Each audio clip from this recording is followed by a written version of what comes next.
പശ്ചിമേഷ്യയെ കുരുതിക്കളമാക്കി America, Israel, Iran യുദ്ധം. ഇരുപക്ഷത്തുമായി 600ഓളം പേർക്ക് ജീവൻ നഷ്ടമായി. ഒരു ഇന്ത്യക്കാരനും കൊല്ലപ്പെട്ടു. 2 ഇന്ത്യക്കാരെ കാണാനില്ല. ഈ ആശുപത്രിയിലും ജനവാസ മേഖലകളിലുമടക്കം ടെഹ്റാനിൽ അതിശക്തമായ ബോംബിംഗാണ് നടന്നത്. പരമോന്നത നേതാവ് അയത്തുള്ള അലി ഖമനിയുടെ ഭാര്യയും കൊല്ലപ്പെട്ടതായി ഇറാൻ ഇപ്പോൾ സ്ഥിരീകരിച്ചിട്ടുണ്ട്. മറുവശത്ത് ഇസ്രയേലിൽ ഇറാനും ശക്തമായ മിസൈൽ ആക്രമണം നടത്തി. നെതന്യാഹുവിന്റെ ഓഫീസ് അടക്കം ആക്രമിച്ചെന്നാണ് അവകാശവാദം. ഇന്ന് 14 ഇടങ്ങളിലേക്കാണ് ഇറാൻ ആക്രമണം വ്യാപിപ്പിച്ചത്. അതിൽ ഗൾഫ് മേഖലയിലെ എണ്ണപ്പാടങ്ങളും ഗ്യാസ് ഫീൽഡുകളുമുണ്ട്. സൗദിയുടെയും ഖത്തറിന്റെയും ഊർജ്ജ കേന്ദ്രങ്ങളാണ് ആക്രമിച്ചത്. ഒമാൻ ഉൾക്കടലിലെ കപ്പലുകൾക്ക് നേരെയും ആക്രമണമുണ്ടായി. അതേസമയം തന്നെ ഇറാന്റെ പ്രോക്സി ഗ്രൂപ്പായ ഹിസ്ബുള്ളയ്ക്ക് നേരെയും യുദ്ധമുഖം തുറക്കുകയാണ് ഇസ്രയേൽ. ആദിൽ പാലോടുണ്ട് കൂടുതൽ വിവരങ്ങളുമായി. ആദിൽ പാലോട്, ഇപ്പോൾ ഏറ്റവും ഒടുവിൽ ലഭിക്കുന്ന വിവരമനുസരിച്ച് ഇറാൻ അത്രമേൽ കീഴ്പ്പെടുമെന്ന് തോന്നുന്നില്ല, തിരിച്ചടിക്കുന്നുണ്ട്. ഇന്നലെ 6 ഇടങ്ങളിലേക്കാണ് ഇറാൻ ആക്രമണം നടത്തിയതെങ്കിൽ ഇന്നത് 14 ഇടങ്ങളിലേക്ക് വ്യാപിപ്പിക്കുന്നു. ജനവാസ മേഖലയിലേക്ക് കാര്യമായ ആക്രമണം ഉണ്ടായില്ലെങ്കിലും ഖത്തറിന്റെ എണ്ണപ്പാടങ്ങളും സൗദിയുടെ ആരാംകോ അടക്കമുള്ള എണ്ണപ്പാടങ്ങളും ലക്ഷ്യമിടുന്നു എന്നുള്ള വിവരം. ഒമാന്റെ കടൽ തീരത്തുണ്ടായിരുന്ന കപ്പലുകളെയും ആക്രമിച്ചു എന്നുള്ള വിവരം വരുന്നു. ഇറാൻ ശക്തമായി തിരിച്ചടിക്കൊരുങ്ങുകയാണോ? അതേസമയം ഇസ്രായേൽ ലെബനിലേക്ക് കടന്നു കയറാനുള്ള സാധ്യതയുണ്ട് എന്നുള്ള വിവരവും വരുന്നു. ഇന്ന് 9:30 ഡൊണാൾഡ് ട്രംപ് ഒരുപക്ഷെ അഭിസംബോധന ചെയ്തേക്കും, മാധ്യമങ്ങളെ കണ്ടേക്കുമെന്ന് കൂടി വിവരം വരുന്നു. എന്താണ് കൂടുതൽ വിവരങ്ങൾ?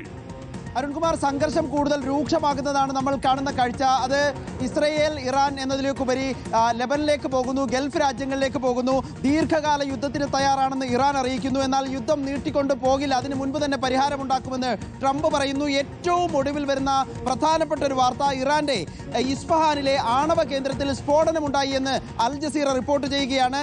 മധ്യ ഇറാനിലാണ് ഈ ആണവ കേന്ദ്രം സ്ഥിതി ചെയ്യുന്നത്.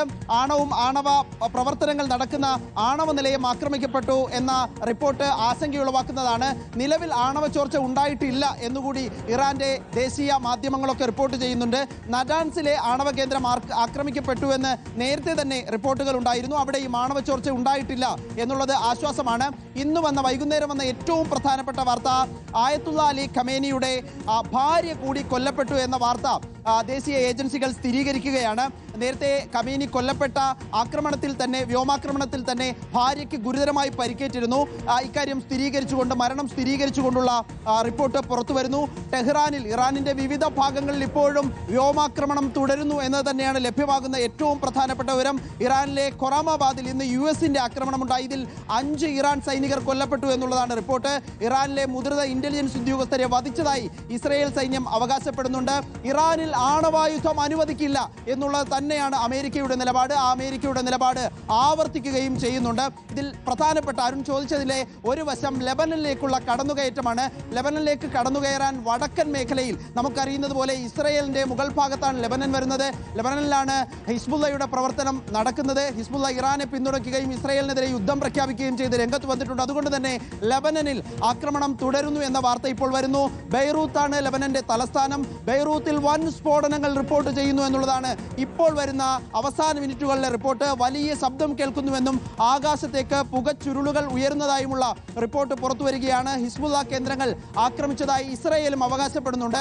ഇറാനിലേക്കും ലെബനനിലേക്കുമുള്ള ആക്രമണം തുടരുന്നു, വ്യോമാക്രമണം തുടരുന്നു എന്ന് തന്നെ US-ഉം ഇസ്രയേലും വ്യക്തമാക്കുന്നുണ്ട്.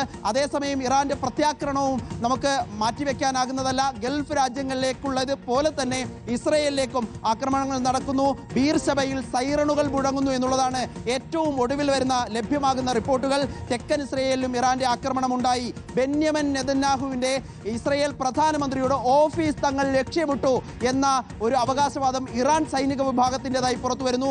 ഈ വിധത്തിൽ ഇന്ന് പകൽ മുഴുവൻ നമ്മൾ കേട്ട വാർത്ത വ്യോമാക്രമണത്തിന്റെയും പ്രത്യാക്രമണത്തിൻ്റെതുമാണ്. അതിനിടെ ഇറാന്റെ പ്രതിരോധ മന്ത്രിയെ വധിച്ചു ഖമേനിക്കൊപ്പം എന്ന വാർത്ത നേരത്തെ പുറത്തു വന്നിരുന്നതാണ്. പകരം പ്രതിരോധ മന്ത്രിയെ നിയോഗിച്ചിരിക്കുകയാണ്. മാജിദ് ബിൻ അൽ റേസ എന്ന നേതാവിനെ, സൈനിക നേതാവാണ്, അദ്ദേഹത്തെ പുതിയ പ്രതിരോധ മന്ത്രിയായി നിയോഗിച്ചിരിക്കുന്നു. ഏതായാലും ഇറാൻ സർവവും കോപ്പുകൂട്ടിക്കൊണ്ട് തന്നെ മുന്നിൽ നിൽക്കുന്നു. യുദ്ധം എത്ര കാലം പോയാലും തങ്ങൾ അതിന് തയ്യാറാണ് എന്ന നിലപാട് ഇറാൻ എടുക്കുമ്പോൾ യുദ്ധം നീട്ടിക്കൊണ്ട് പോകില്ല എന്ന് ട്രംപും പറയുന്നു. ഇത് എവിടെ അവസാനിക്കുമെന്ന ചോദ്യമാണ് ഉയരുന്നത്. മധ്യസ്ഥ ചർച്ചകൾ വേണമെന്ന ആവശ്യം പല രാജ്യങ്ങളും ഉയർത്തുന്നുമുണ്ട്. അരുൺ, നദാൻസിലും ഇസ്ഫാക്കിലും പ്രേക്ഷകർക്കറിയാവുന്നതുപോലെ ഇറാന്റെ ആണവ പരീക്ഷണങ്ങൾ നടക്കുന്ന പ്രധാനപ്പെട്ട ആണവ നിലയങ്ങളാണ്. ഈ 2 രണ്ടിടങ്ങളിലേക്കും വലിയ സ്ഫോടനങ്ങൾ നടന്നു എന്നുള്ളത് അല്പം ആശങ്കയുണ്ടാക്കുന്ന കാര്യമാണ്. അതേസമയം തന്നെ ഇറാനും ആക്രമണം ഘടിപ്പിക്കുന്നു. ഇന്നലെ 6 രാജ്യങ്ങളുടെ US സൈനിക താവളങ്ങളിലേക്കാണ് ആക്രമണം നടത്തിയതെങ്കിൽ ഇന്നത് 14 ഉയരുന്നു. അമേരിക്ക പറയുന്നു 4 ആഴ്ചയ്ക്കുള്ളിൽ യുദ്ധം അവസാനിക്കും. പക്ഷേ ഇറാൻ ദീർഘകാലത്തേക്കുള്ള യുദ്ധത്തിന് തയ്യാറെടുത്തുകൊള്ളാൻ രാജ്യത്തോട് പറയുകയും ചെയ്തു. 9:30 ഒരു പക്ഷേ ഡൊണാൾഡ് ട്രംപ് മാധ്യമങ്ങളെ കണ്ടേക്കും എന്നൊരു വിവരം കൂടി ഇപ്പോൾ പുറത്തു വരുന്നു.